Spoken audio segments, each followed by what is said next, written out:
Assalamualaikum warahmatullahi wabarakatuh. Hamdan wa syukran lillah, wassalatu wassalamu ala rasulillahi amma ba'du. Jas merah, jangan sekali-kali melupakan sejarah. Begitulah yang disampaikan Presiden pertama kita, Insinyur Soekarno. Jangan lupa bahwa kita pernah memiliki seorang pejuang muslimah tangguh, reformis pendidikan, pahlawan kemerdekaan, dan guru teladan yang mendapatkan penghargaan Bintang Mahaputra Adi Pradana secara anumerta pada 13 Agustus 2013. Namanya masyhur di daratan Malaysia bahkan Singapura, menorehkan tinta emas sejarah bagi Indonesia. Ialah Rahmah El Yunisiah, seorang ulama perempuan asal Minangkabau yang dilahirkan hari Jumat tanggal 29 Desember 1900, lahir di Padang Panjang, Sumatera Barat. Ia merupakan anak terakhir dari 5 bersaudara dari pasangan ulama besar Syekh Muhammad Yunus dan Ibunda Rafi'ah. Ia tidak mendapatkan sekolah formal, baca tulis, berhitung, dan pelajaran lainnya ia dapatkan dari ibu dan kakak-kakaknya. Tahun 1915, Diniyah School didirikan oleh Zainuddin Labai El Yunus, kakaknya. Ia pun ikut bersekolah di sana. Namun, karena bercampurnya laki-laki dan perempuan dalam kelas, maka diskusi dan tanya jawab didominasi oleh laki-laki. Merasa belum puas, akhirnya Rahmah bersama 3 sahabatnya, Rasuna Said, Nanisah, dan Upi Japang memutuskan membuat kelompok belajar. Lalu menimba ilmu kepada Haji Rasul, ayah Buya Hamka di Surau Jembatan Besi, Syekh Muhammad Jamil Jambek, Syekh Abdul Latif Rashidi, dan Syekh Daud Rashidi. Di usia 16 tahun ia menikah dengan seorang ulama muda bernama Haji Bahauddin Latif. Di umur 23 tahun, setelah matang ilmunya belajar dengan banyak guru dan ulama serta bantuan dari kakaknya Zainuddin Labai, maka pada 1 November 1923 dengan spirit hadis bahwa menuntut ilmu itu wajib bagi setiap muslim laki-laki dan perempuan, maka ia mendirikan Al-Madrasatud Diniyah Lil Banat atau dikenal dengan Sekolah Diniyah Putri, sekolah khusus perempuan pertama di Sumatera, di Indonesia, atau bahkan pertama di dunia. Inilah yang membuat takjub Syekh Abdurrahman Taji dari Al-Azhar yang melakukan lawatan ke Indonesia pada tahun 1955 melihat sekolah khusus perempuan Diniyah Putri yang ketika itu di Al-Azhar pun belum melakukannya.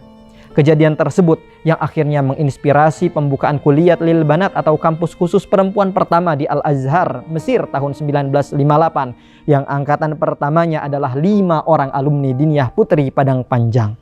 Masya Allah. Dan oleh karena itu pula Bunda Rahmah berangkat ke Mesir tahun 1957 selepas melaksanakan ibadah haji menempati undangan untuk menerima gelar Syaikhah setara dengan Dr. Honoris Causa dari Universitas Al-Azhar. Beliau menjadi wanita pertama di dunia yang mendapatkan gelar tersebut. Sejarah luar biasa bagi Indonesia.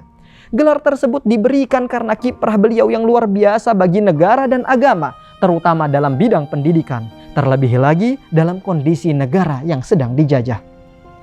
Pada tahun 1924, ia mendirikan sekolah menyesal di serambi masjid untuk mengajar baca tulis untuk para wanita yang buta huruf, serta mengajarkan keterampilan seperti menjahit. Sedangkan Indonesia baru mencanangkan gerakan berantas buta huruf pada tahun 1948.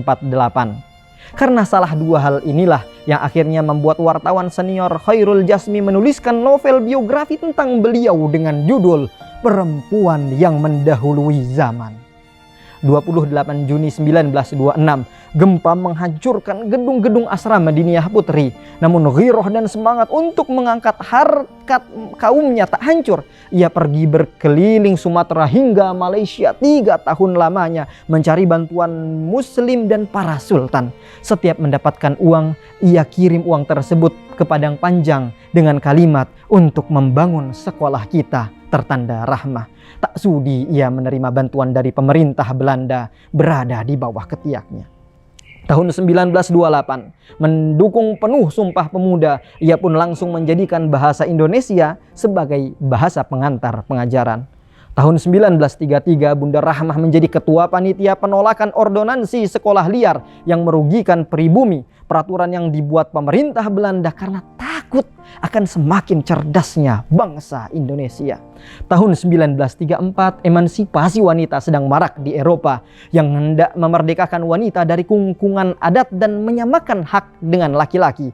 Lalu ia memberikan pernyataan berlandaskan surat Al-Ahzab ayat 35 bahwa dalam hukum Islam tidak ada larangan dan hambatan bagi wanita untuk tampil ke muka menjadi politisi, diplomat, sastrawan, bahkan menjadi pejabat.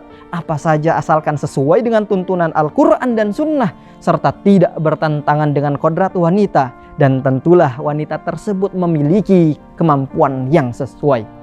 Pernyataan ini sejalan dengan apa yang beliau lakukan setelahnya, yakni masuk ke dalam laga politik. Bahkan pada tahun 1956 ia terpilih menjadi anggota Dewan Perwakilan Rakyat Daerah Pemilihan Sumatera Tengah dari Partai Masyumi. Jiwa pembelajar Bunda Rahmah tak dapat dibendung. Ia belajar ilmu kebidanan dan pertolongan pertama pada kecelakaan di Rumah Sakit Kayu Tanam, serta mendapatkan surat izin praktek dari Dr. Tazar yang bekerja di rumah sakit tersebut. Tak berhenti di sana, Bunda Rahmah membuat kita kagum.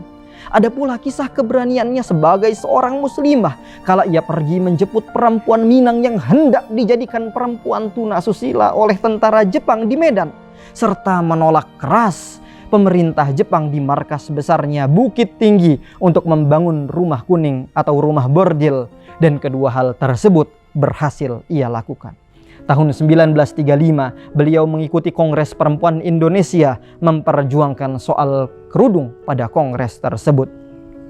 Gedung sekolah diniyah Putri amatlah bersejarah. Sudah 2 kali gedung ini dijadikan rumah sakit darurat untuk menampung korban kecelakaan kereta api pada tahun 1944.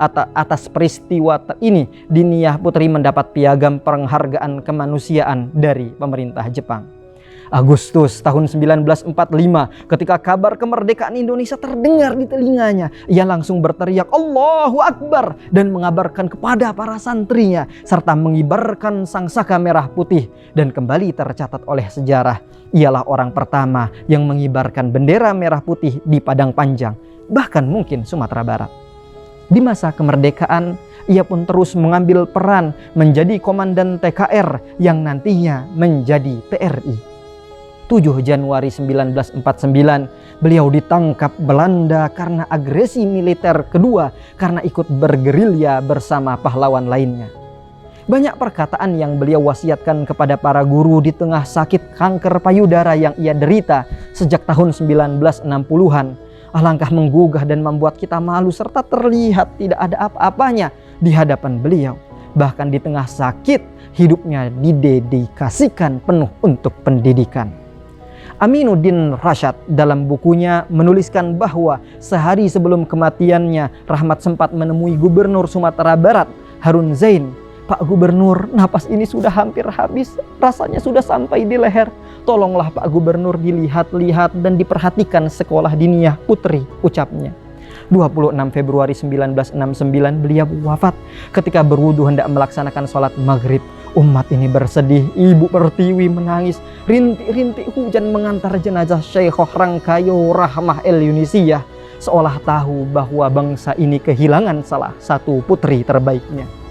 Maka pantas dan tak heran rasanya ketika ada yang menjulukinya sebagai ibu pendidikan Indonesia, ayam betina berkokok, serta Kartini dari Sumatera. Sebagaimana para pahlawan lainnya, mereka tak ingin nama mereka disebut dan dihafalkan kisahnya, namun ingin diteruskan perjuangannya. Semoga kedepannya akan lahir rahmah-rahmah yang baru, yang menjayakan dan mensejahterakan pendidikan di bumi Indonesia tercinta. Amin ya rabbal alamin. Assalamualaikum warahmatullahi wabarakatuh.